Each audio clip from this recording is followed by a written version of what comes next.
Hi guys, welcome to my YouTube channel. In today's video, we are going to be talking about creating of custom made brushes. So in the last tutorial, what we talked about was just how you can download brushes from an external website and use them in Photoshop. 100% free, completely free. If you still want to watch that video, I'll leave the link in the description so you can watch it and understand what I'm saying. But in this tutorial, we're going to be talking about something different. It's not going to be you downloading from external websites. It is going to be you creating your brushes and saving them the right way. One thing is to create brushes, another thing is to save it the right way, because if you don't save it the right way, it's the next time you open your Photoshop, you just find out that the brush is gone, it's actually disappeared and stuff. So you want to watch out for that. So the first thing we want to do is okay, let's say I want to create a brush that has to do with shapes. I don't want the video to be too long, so let me just pick one shape. Let's say the ellipse shape. All right, so already it has a fill. When you're making a brush, you want to make sure the color is black, because black stands out. So anything you see can be, it does not necessarily have to be shapes. You can just go online and you see a picture you like, oh, I can actually convert it to a brush, and then what you do is just take a picture of it, you change it to black and white, and the procedure I'm about to teach you, you use it in creating a brush. That's how it is.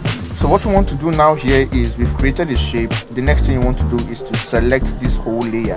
You do that by pressing Ctrl A on your keyboard, and as you can see, the selection line around the layer telling us that this has been selected. So we want to go to this place that says edit, and from edit we now go to define brush present, and we can give it a name. We can call it circle brush.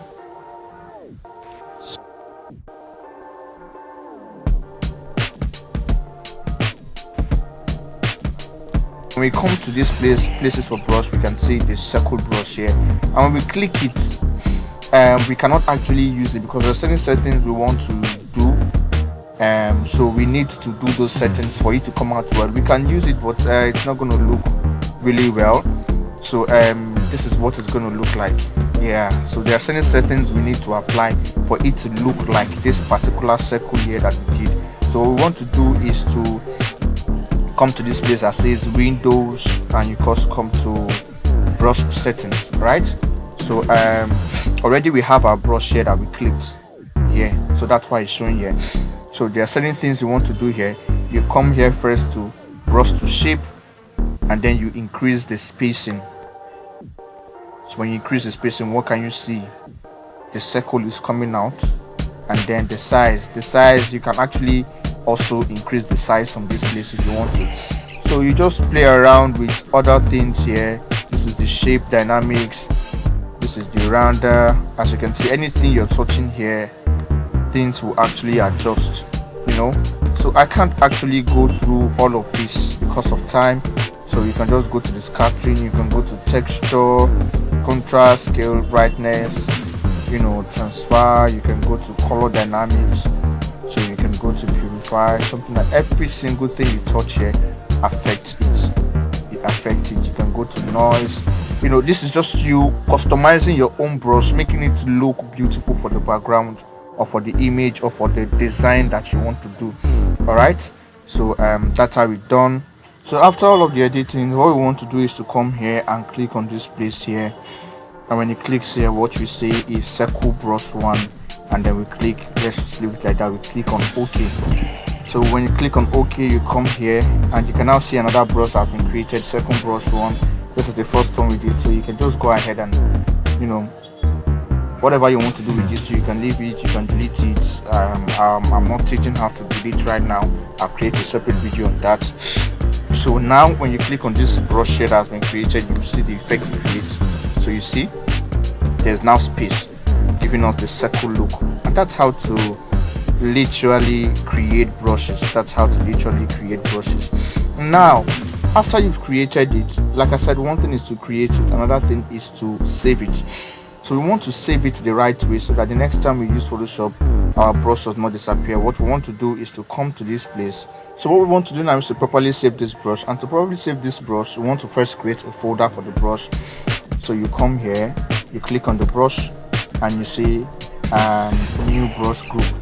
let's leave it as group 1. All right, so then you click on it and you drag it into this group. All right, you see what I did there? I clicked on it and I drag it. So whenever I close this group, that brush automatically is not visible. When I open it, I can now see the brush. It's a circle brush I created. All right, but that's not enough. We want to save it. Like I said, we want to save it. So what we want to do now is to export it. Exporting it actually gives us the ability to save it. We export it and it is saved in our system. If it is not saved in your system, you just find out that you just wasted your time doing creation of brushes, and when you close your Photoshop and open it, nothing actually happens. The brush disappears. So you want to go to Windows, go back to Windows, and you go to brush settings.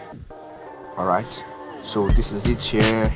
So what you want to do is to come to brushes, and when you come to brushes, you look for your brush here in group 1 and you open it. When you open it, you just you click on this brush here and then come to this 3 icon that says or you click on it, just click on it well. All right, come to this place that says export selected brushes. You see what happened? I didn't click on it well, so you have to make sure you click on it well. So export selected brushes, so you give it time to load. Already I have some brushes that I downloaded.